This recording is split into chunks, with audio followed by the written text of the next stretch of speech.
With the client projects, I almost don't get that involved. I can, but what do I do there? It has been a challenge. I do travel for business. We do like a kind of like an IQ test. Really? It hasn't been a good experience. And that's my mom. My dad is a painter. Oh, that's a tough question.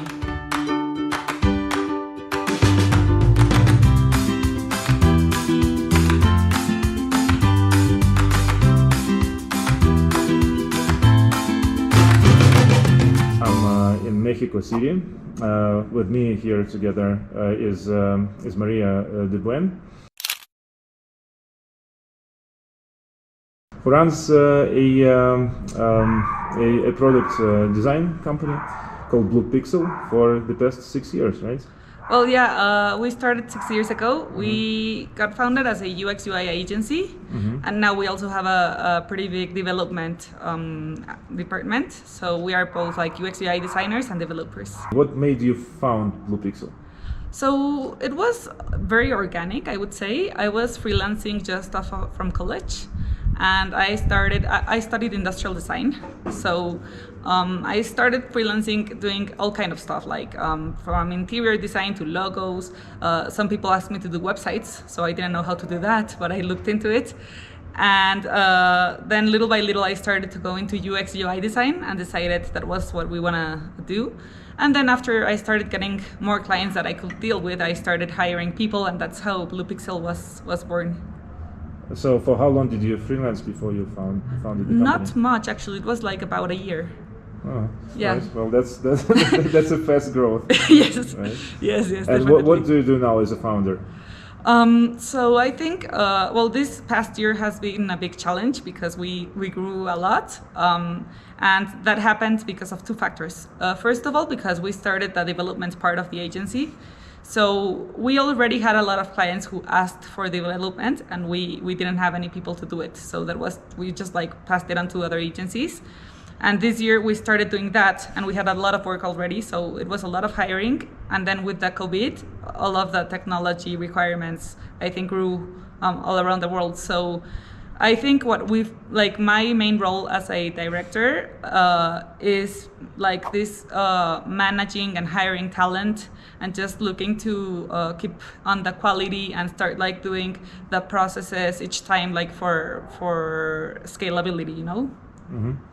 All right, and well, this is a good opportunity for me to ask questions from this domain, like women in tech, right? Yeah. Is it difficult to be a female founder in Mexico?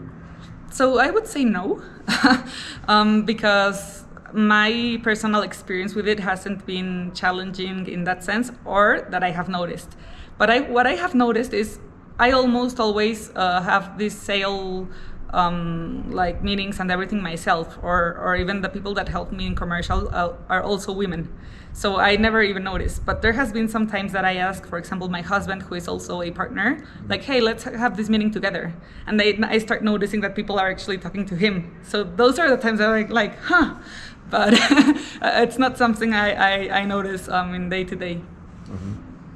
All right.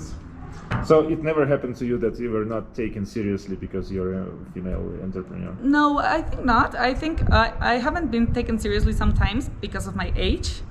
Well, right now I'm 30, so it's not a problem anymore. But I started at like 25, so people were like, are you sure I can trust you? I started my business when I was 23. Yeah, so I think it's more a challenge with age. But yeah, gender hasn't been so much of a problem, generally speaking.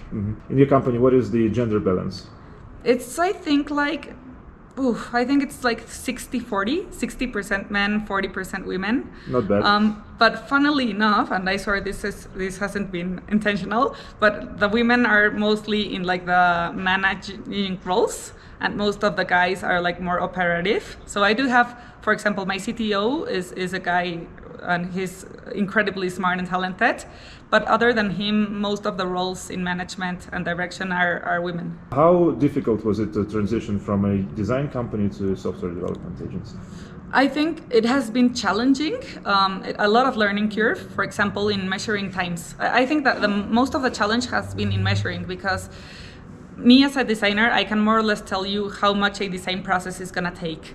And for me to calculate a development process, that's a bit of a difficult part. So even in price, right? You say like, oh, it's going to be 4 months and cost this much. And then if it's 6 months, then already you're losing a lot of money and time. So I think that has been like the most difficult thing. And we've worked a lot on it, and I think we have gotten so much better at it just by establishing process, measuring, like analytics, all of that. But from the tech side, quality, everything, it has been pretty great because of like also my CTO's vision, how we structured everything from the beginning. I think that has been very, very good. Mm-hmm. All right, and what type of software development do you do? So we try to do most of it completely made from scratch with our own code. The tech stack that we use is React, Node.js. So it's mostly web development, or is it also mobile? No, and also mobile. And then this year there's been a lot of asking for e-commerce. So we also do like some Shopify and WordPress, but mostly custom development.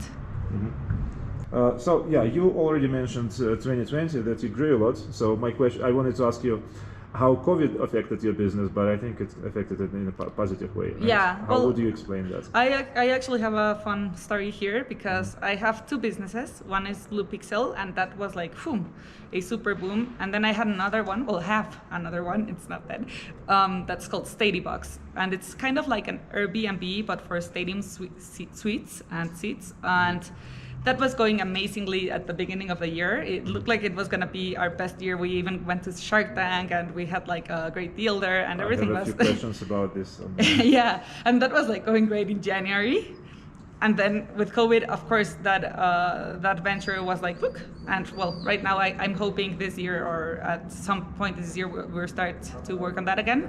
But it was like BluePixel up, the other one down. So. All right. And how mature was Stadibox? It was before 2020. So we How had old is been 3. Well, right now I think it's more 4 years. We had been operating for 3, and it was going pretty well. I mean, we in Mexico we had already made a name for ourselves. We were already like in 7 different stadiums, also entering the U.S. So I think it was going super well. Mm-hmm.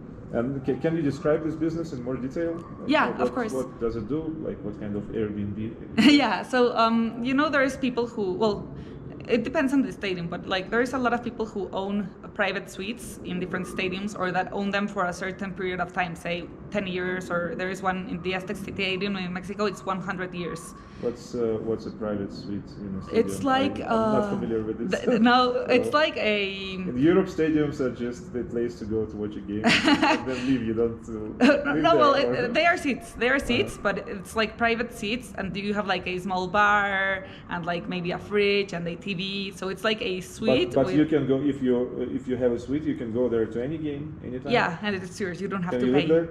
Well, no, you can't live there. But yeah. And, only when there is a game, right? So you go there and you use the seats. And you invite your friends, and people usually have like 9 to 12 seats, right, more or less. And they are crazy expensive. So like if you want to... Is it the same in the US? Do they also have suites in stadiums? Yes, all over the US. But the main difference is in that the US, most of the stadiums are like the suites are owned by the club or by the stadium, mm-hmm, and they rent it out like for 1 year, and most of the people who rent them are like big companies. But does it make sense to buy tickets then if you can rent a suite? Well, it's because it's like if you ask, does it make sense to fly in a commercial flight if you can have like a jet? So I mean, it depends on the money. Next level.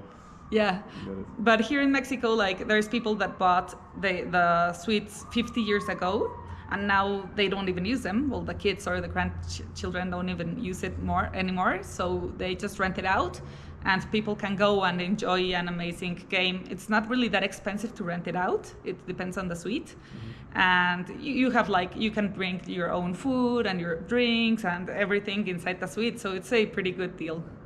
All right. Do you know if they have this in Europe?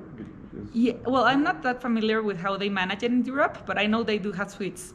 But I think it's similar to the US, that like the companies are the ones that usually or rent them out or use them. So, but I think it's something that can be scaled to other countries as well. Mm-hmm.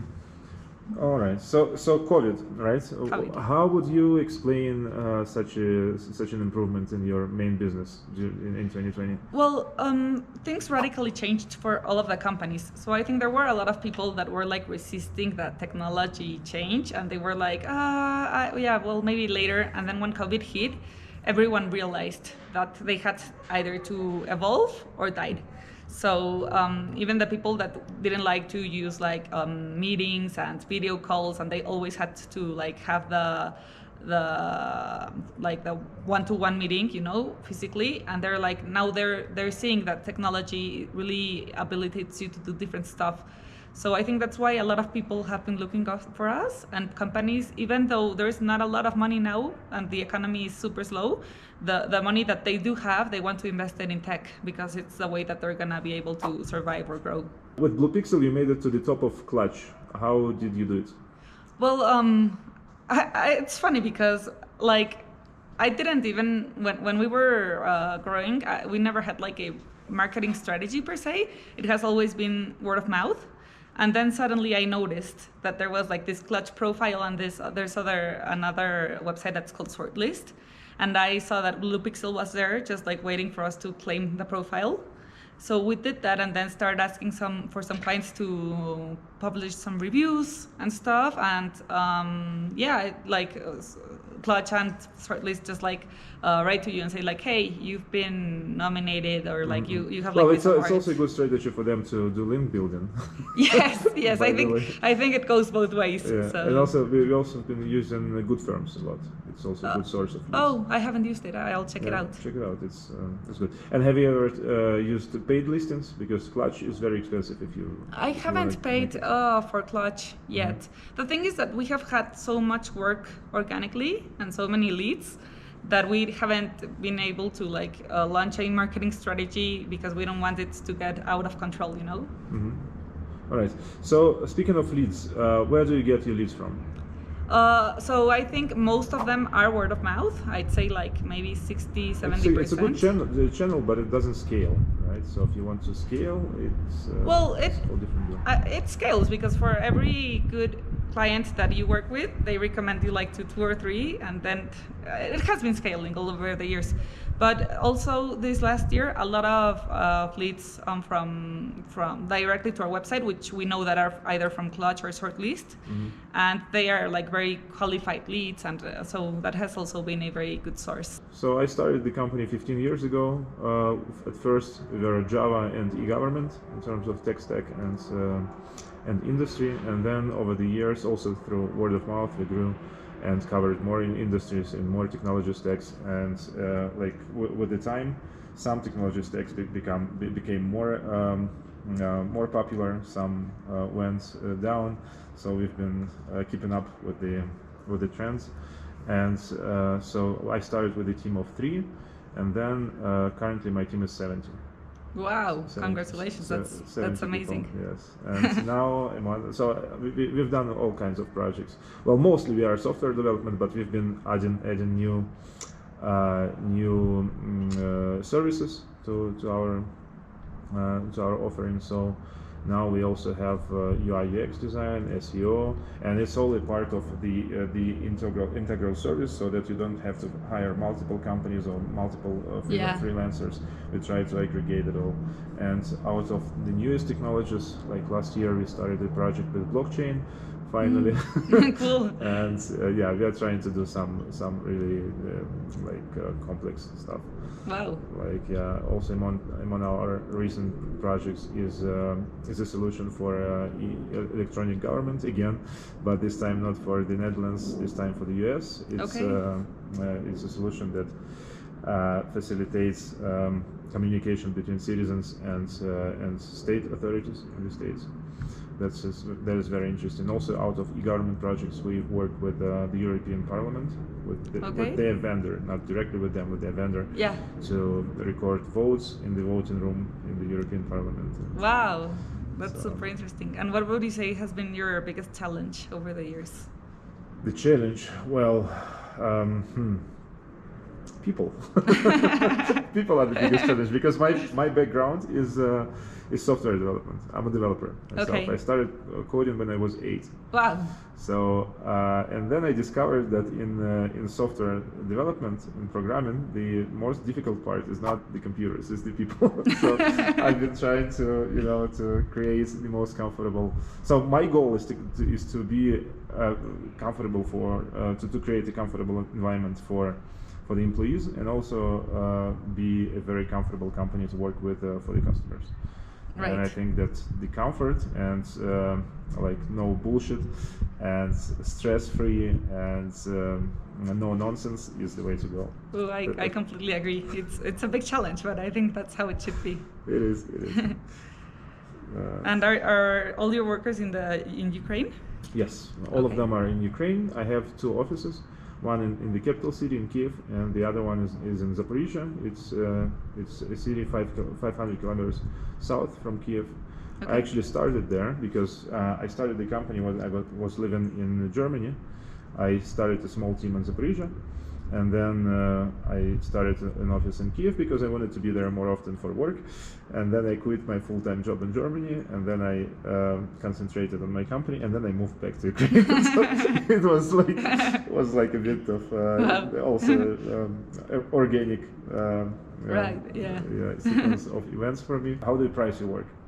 So how we have that has been another interesting challenge, because before we used to price it by the project, right? So we said like, okay, this project costs this much, obviously taking into account more or less what each man hour costs, plus fixed costs and all of that, and then our margin. But what I was saying before is that if we miscalculate, if we're looking, for example, for a, say, 40% margin, and then we miscalculate the project by 30%, then there goes our margin, right? And it has been that in some projects we even lost money, which was not nice. So now what we have been doing lately is that we do calculate, and we are very meticulous with these calculations because we try to be as accurate as possible, and we calculate a low end and a high end. And we report hours on a weekly basis. And then if we at some point see that we are not getting to a part of the project where we have to have like, I don't know, 50% of the project by these hours, then we always have like a conversation with the client, like, why is this happening? If it's our responsibility, we of course have to take care of it. But like if it's because we have gone over the adjustment phases and all of that, then the client is all like, they have been pretty understanding, I think, with that. So usually if it takes more hours, it's because the project demands it, and it's on the client's interest to get those hours in so that we can make the best project possible. So that has been our pricing strategy. All right. So yeah, well, you pretty much repeated, you pretty much told me exactly how it happened in my company, because at first we were also doing fixed quote projects that led us nowhere because of scope creep and changes from the customers and so on, and where they change the scope, but at the same time want to have everything delivered on time and on budget. So what we switched to is time and materials, and that's exactly what we do. At first we estimate the project like realistic and optimistic and realistic range. This is what we call it, right? And also the budget range is exactly the same. But then also it's up to our project managers to keep the customer up to date with all the changes and all the progress on the project. So if the customer requests a change or an additional feature, they would tell them immediately that it will adjust the budget and the timing accordingly. Of course. So this is how we work now, and it's always time and material. So this first estimate is just an indication, and then what it turns out to be is actually discovered along the way, right? But speaking of prices, what's the hourly rate? Okay, so it really depends on the profile, but I could say our hourly price ranges between $30 to about $80. All right. Well, it's pretty much the same in Ukraine. We charge 50, sometimes 60. Oh yeah, more or less the same range. 45, 50, 60. Yeah, I think it's a good pricing. For clients in Mexico, it's I think a mid-ground. It's not cheap, but it's not expensive either. And then for clients in the US, we do have attractive prices, because if we compare ourselves to other companies inside the US, then our wages are better. And if they go, like, for example, to India, then they have a problem with time zones and all of that stuff. So that's why I think we are also gaining some customers from the US. Mm-hmm. All right. And what do you consider a good margin? So I think in tech, it should be at least 50%. We are getting there. There are some projects where we go up to 70%, and there are some projects where we haven't even lost money. I think our average right now should be, it's like about 40. So one of our challenges this year is to raise it up a little bit. Well, in Ukraine, we say that 40 is a very good margin. So, oh, okay. Yeah, I have 40, and it's considered to be like excellent. But yeah, I have 50 some... and 70. I mean, you have to be lucky for that. I mean, it's pure luck, and from my experience, it doesn't scale. So I've had some like financial advisors that I've been working with lately, and they have been working in tech for like around 15 years. So those are some of the questions that I've asked them, like what would be a good margin and stuff, and those are like just the numbers that they have worked on before. So it's our... Well, it's been changing over the time as well, and yeah. If earlier there were bigger margins, I think the market is getting more crowded now, and also consider the whole world is competing for the US market. Yes, that's true too. And you understand that it cannot push the margins up. Yeah. And speaking of customers, where are most of your customers located? So most of them are here in Mexico. I'd say maybe like 70%, no, like I think 65 to 70% are in Mexico. Then like around 20% maybe at the time are in the US and Canada. And then the rest like Latin America. Mm-hmm. And so Mexico is a big market? Yeah, pretty big. And what do they typically order? So we get a lot of, well, since we started out as a UX UI company only, most people that come to us are looking for custom develop, like a custom application with a very good UX user experience, right? So it can be from a startup that's looking to launch a new app to a big company that wants to launch something either internally or for their clients. But they are looking for us to do all of that, like that UX, understanding their customers, doing that, like, the user journey, taking a very good time, like on the wireframes and all of that, like planning stuff. And then, as I said, this last year, a lot of e-commerce, but still most of our work is custom. And speaking of UI UX work, do you do like personas? Do you do user acceptance testing and things like that? Yeah, so we do, well, it depends on each project and in each client, but what we aim for and the best way possible to do it is we do like kind of like a design thinking spin-off thing. So we try to first understand the user really well. We do stakeholder interviews, user interviews, even like ideation workshops where we invite the users and try to get to like those very cool differentials for their app. And then all of the prototyping process, which is like from information architecture to wireframing to the UI, we also involve the users on that. So we do user testing and everything.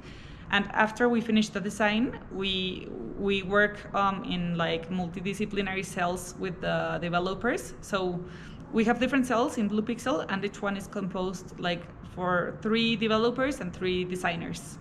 So they work together, and then it's not like a separate process, but they are always involved in the whole thing. So how big is BluePixel now? So now we are 29 people, and we're in the process of hiring 2 more. So I say 30 as a base number. And what's the role distribution of those people? So we have about about 40% designers, 40% developers, maybe a little bit more developers than designers now. And then the rest are project managers, administration, and in commercial it's only me and another girl. Mm-hmm.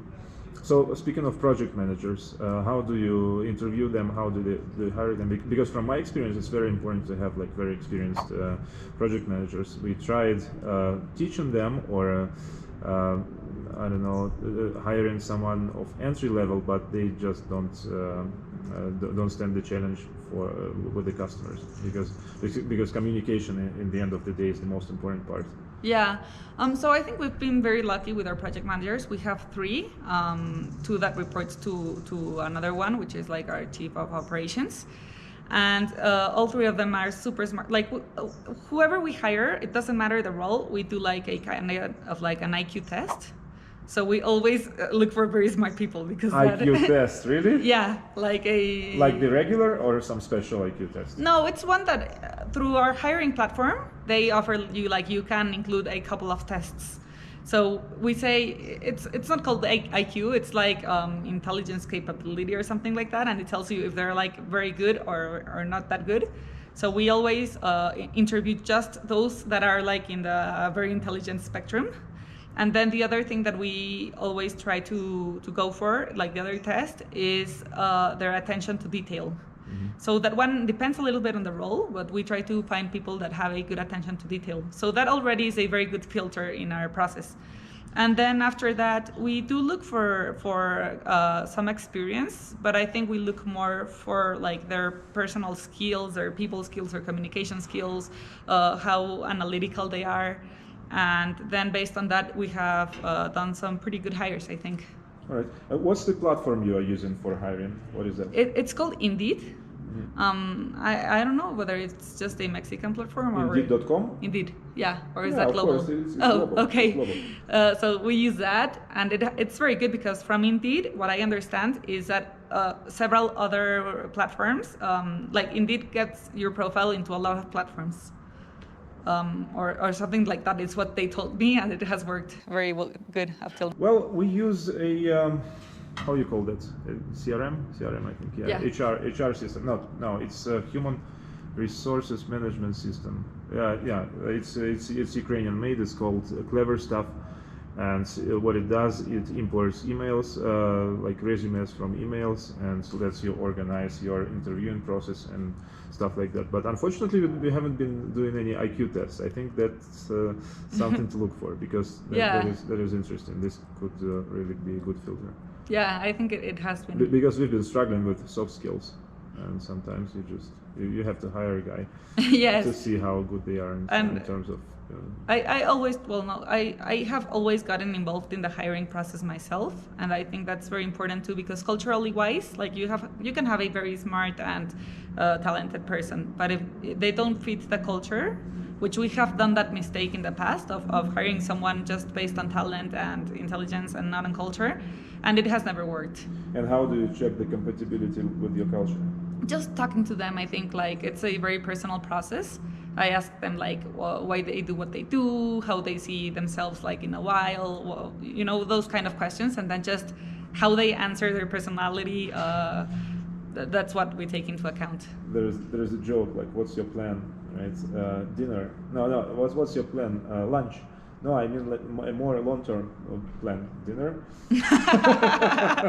Yeah. So, speaking of hiring talent, Mexico City is such a big place. Is it easy to find talent here? Well, yes, I think it is. So there's like two parts of it.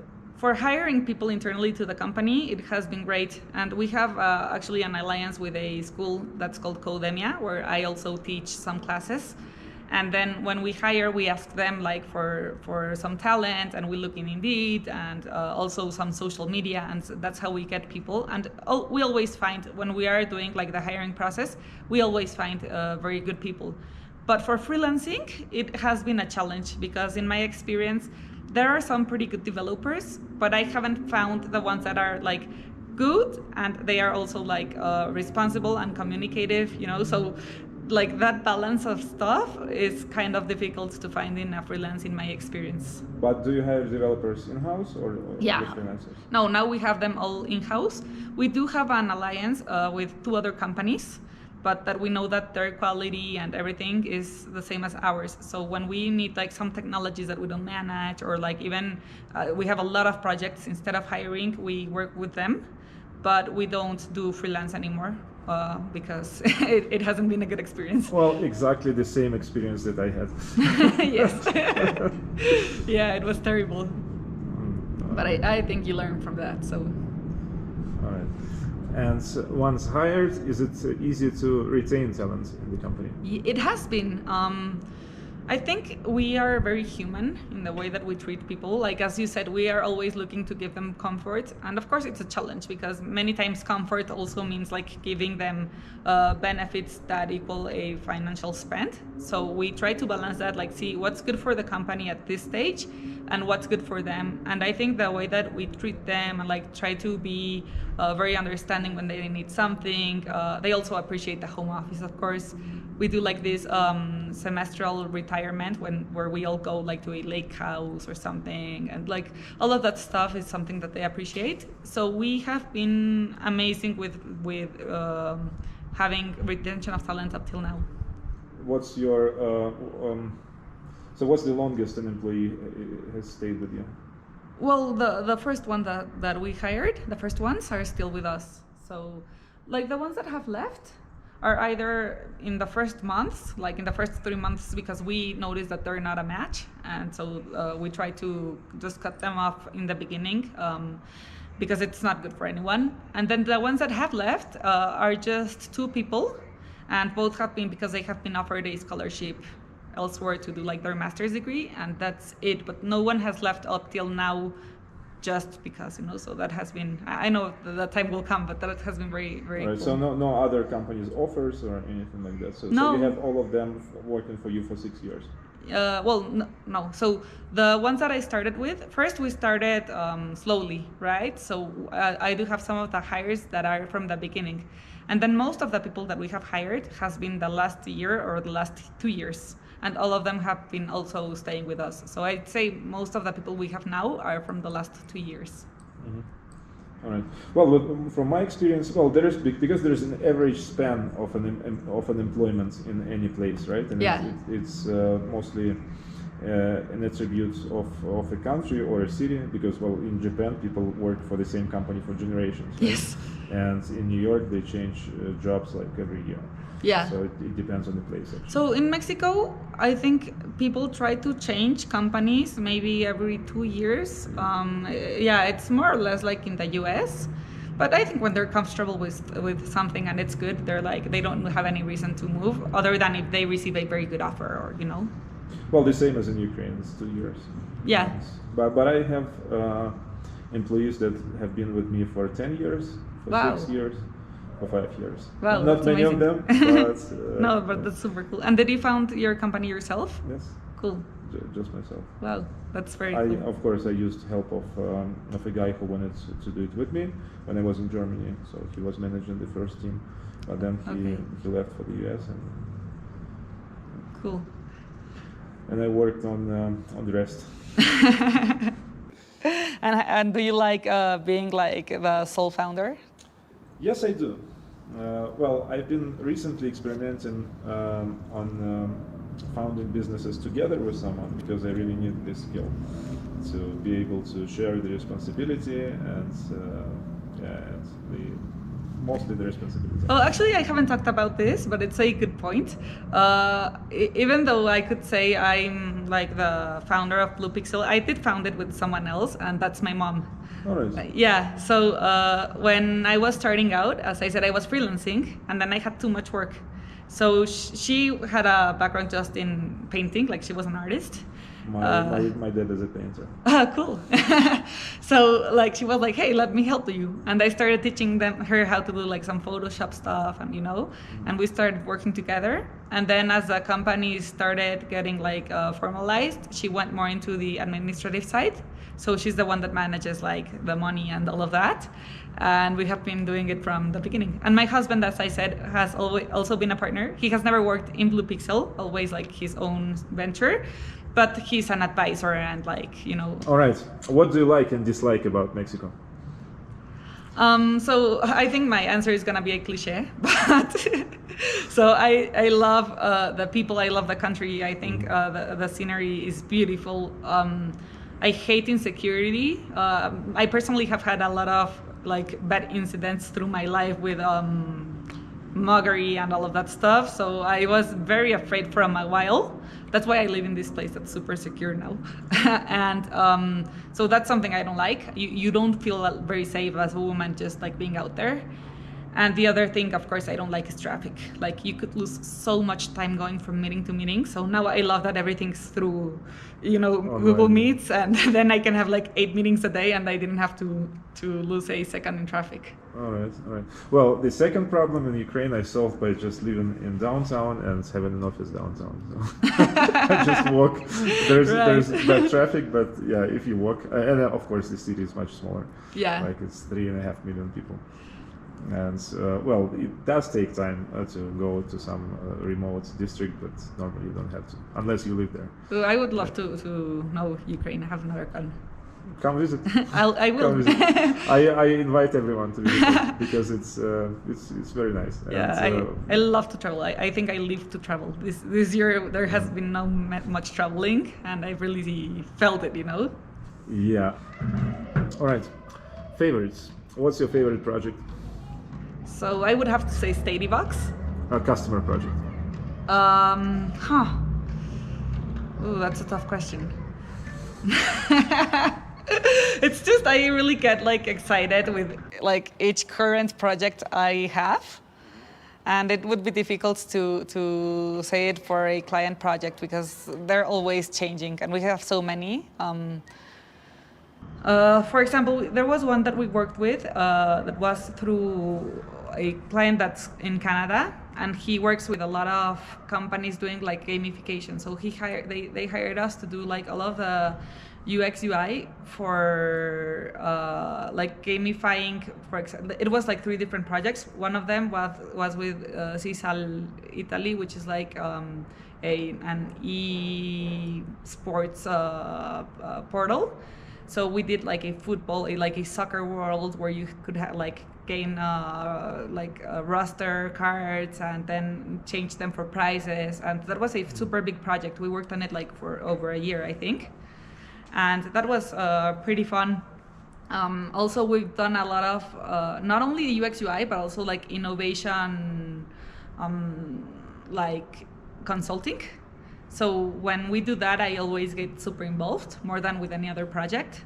And for example, one of the first projects I had was with BBUBA, with Bancomer, and it was like just doing all of this design thinking process for an internal app that they had to launch. And since that was one of my first projects, I was pretty excited to work with them and lead a team like in innovation, and that was something I enjoyed a lot too. But I think my favorite projects are always the ones that I'm a partner with, or like I have some stake in the project, because you embrace them like a lot more and you place like all of your passion into them. Whereas with the client projects, I almost don't get that involved because I don't have any time. I'm more like in the commercial and that direction part of it. So, yeah. What about you? Well, I was thinking, what I would reply to this. My favorite, so for 7 years, back in the day, we had a project. It was an online website archiving tool where you could just specify your website URL. Mm-hmm. It will start archiving on a daily basis. And then in 2 years, in 5 years, you can play back your website exactly the way it used to look like on cool. This day, like on this at this time, more or less. And then it also had this timestamping feature, which let you use the saved documents as an evidence in court, because it used timestamping, which was reliable, depended on the time servers in the internet.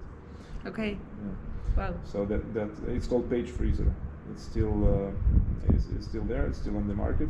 They took it in house, but it was a very challenging thing to design the repository to store those that content in, because we only store differences, and also the playback feature, because you cannot play back everything. Yeah. But you had to assemble all the assets so that they look like the original at least. Cool. Sounds good. Yeah, I think there's so many projects that it's very difficult to choose from them, right? And they're also different. So.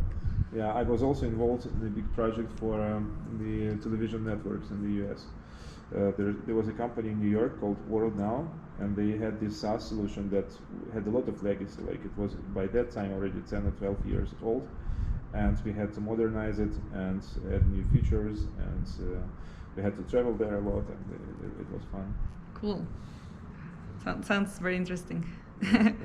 So the projects that make you travel are always the best, I'd say. Of course. Well, I do travel for business. I used to before COVID.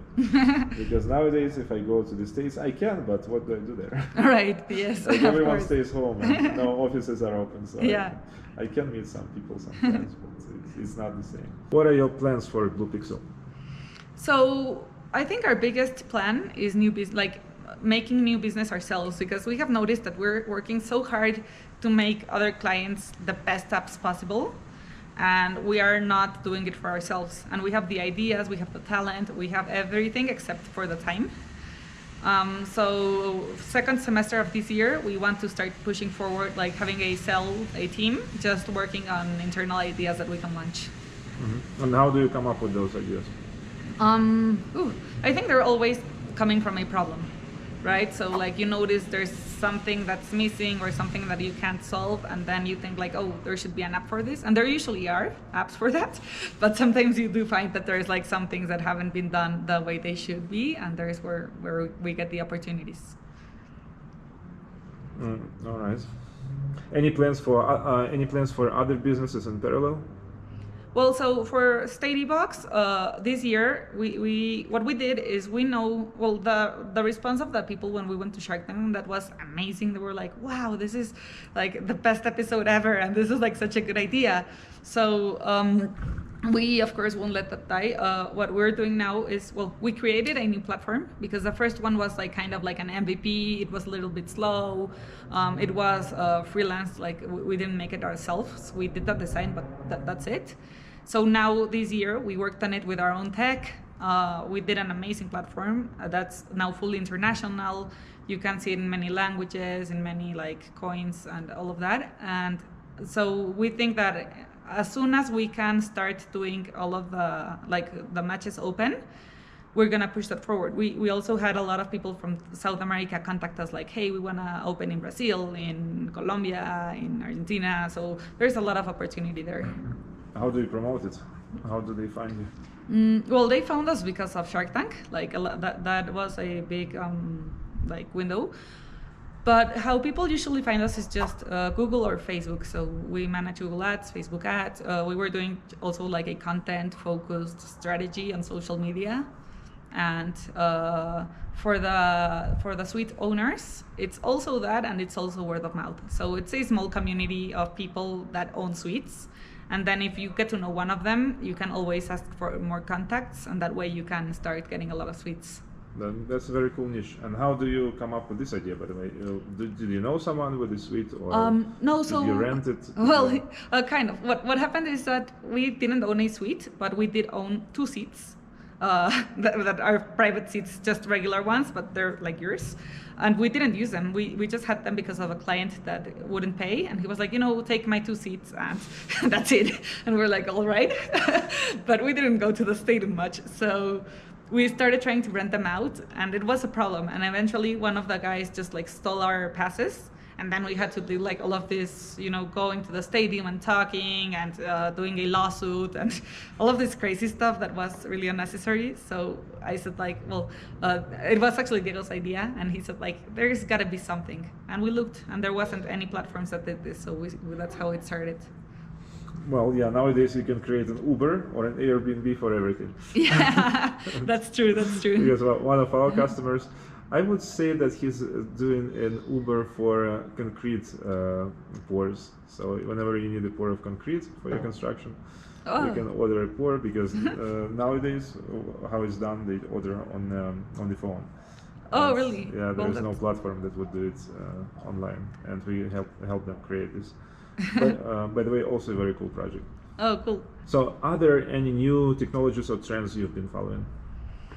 So one of the things that we have been using a lot since we started last year is GraphQL, which is like, I'm not very technical, but I understand it's like kind of like an evolution of the API REST. So in the tech side, that we're always looking like for new stuff. Like right now we're trying out Strapi, like as a CMS, and also headless design like for Shopify or WordPress.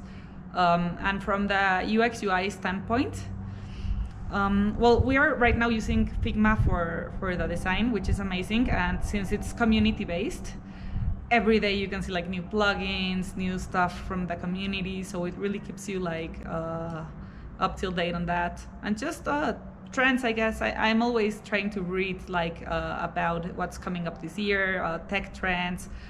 Like all of this context that fits the projects. So I think in general that's it. What about you? About me, well, I actually meant bigger trends, like I don't know, blockchain, like cryptocurrencies. So we haven't really gone into blockchain or crypto. We have talked about it.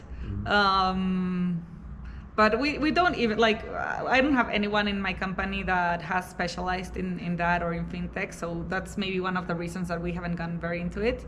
I think it's super interesting, but you have to put like everything into it. So we were talking about doing like a fintech project, like kind of like a Stripe platform for Mexico. And we analyzed it and we were very psyched about it. But then afterwards it was like, we either do this or we do everything else that we're doing, you know? So it's a big effort for sure. Yeah. To create something like Stripe. Yeah, so now I think it's not the time yet for us to go into that. Also cybersecurity, for example, we know there's a lot going on there and it's gonna be like a huge trend this year. But I think we're more focusing like on innovation, just using like a lot of UX UI and just like very fast and secure technologies, but we're not going into those like macro trends yet. All right, yeah, speaking of your travels and in general, what have you heard about Ukraine? So I see Ukraine as, even though it's not that far away from like other countries I have visited, I've always heard of it like so remote and always very political, you know? I think it's one of those countries that remain kind of like a mystery to me, to be honest. I've seen pictures, I've seen that it's super beautiful. I think culturally it's interesting, but I'm not very versed in Ukraine. Well, no wonder you're so far away here in Mexico. And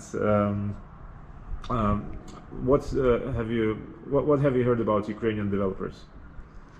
So, for example, we were building a platform that we ended up building ourselves. That's called PixBot.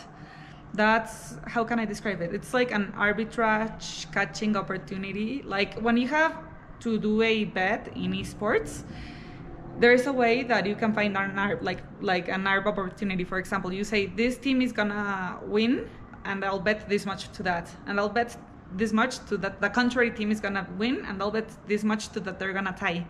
And if you do it that with like a certain algorithm, then you're gonna have a sure bet, right? And it's not very big, but then if you do that constantly, you can have some like stable winnings. So we were building, well, we were planning to build that, and it's another venture that I'm part of.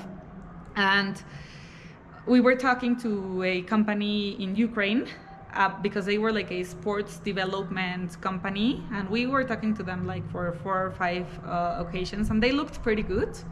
It seemed that they were very specialized on this stuff and they knew what they were doing. But in the end, because we have worked with like I've worked with people in India and like in several countries, and you don't have that much control, we decided to just do it ourselves, because we said like, oh, Ukraine is so far away that if something happens, like we're never gonna find those guys, and it was a pretty big investment. So that's the only thing that I've really had contact with development wise. How did the communication go? Good, I think. We had I think she was like a account manager or project manager, maybe. Yeah, it was a woman, and she was writing to us. We had a couple of calls with her. She spoke pretty good English, not as good as you, but like her accent didn't get in the way, which is also appreciated because, for example, when I've talked to people in India, it's such difficult to me to understand, you know, so... Good language skills, but a terrible accent. Yes, exactly. So those barriers are even important when you do a project. All right. And my final question is, what would you recommend to all founders and maybe female founders? I think it's, don't be like, try not to be very afraid, because I think when you are starting a venture, whatever it is, the fright of failure is always very latent, and you're like, oh, what if this doesn't work, you know? And I think if you have like good communication, good quality, and like you really strive to do your best for the company and what you're offering, then things are gonna come your way. Like the companies that I've started, it's not that they all go like they're not always super good companies, you know, but when you do something and you persevere, then eventually you're gonna have success. So I think that's my general advice. And for women, just, I think, take the stigma away. Like, don't think I'm a woman, you know. I think that's not very, it shouldn't be relevant. So if you believe in yourself, I think it's the same if you're a guy or a woman. It's just about what you do. Yeah, totally agree. Totally agree, because yeah, I mean there is so much buzz about, you know, equal rights and stuff, but in Ukraine, for instance, or in the whole Soviet Union, right, the women first got their voting rights. It was in the early 20th century, and they were never locked somewhere indoors with kids, and yeah, I mean it doesn't really, they cannot relate to those movements in the West. Yeah, well, even in the US. And of course, I do have to recognize that I have the privilege for this. You know, I know it's not the same for all women, and I know that there are women that do have to like struggle to become, and that's also true. So I don't want to sound like biased, but in my personal experience, like really, if you do believe in yourself and you do things the way you're supposed to, like you are professional and you are like striving to do your best, then it shouldn't be a problem. All right. Cool. So thank you, Konstantin. All right. Yeah. Pleasure talking to you. You too.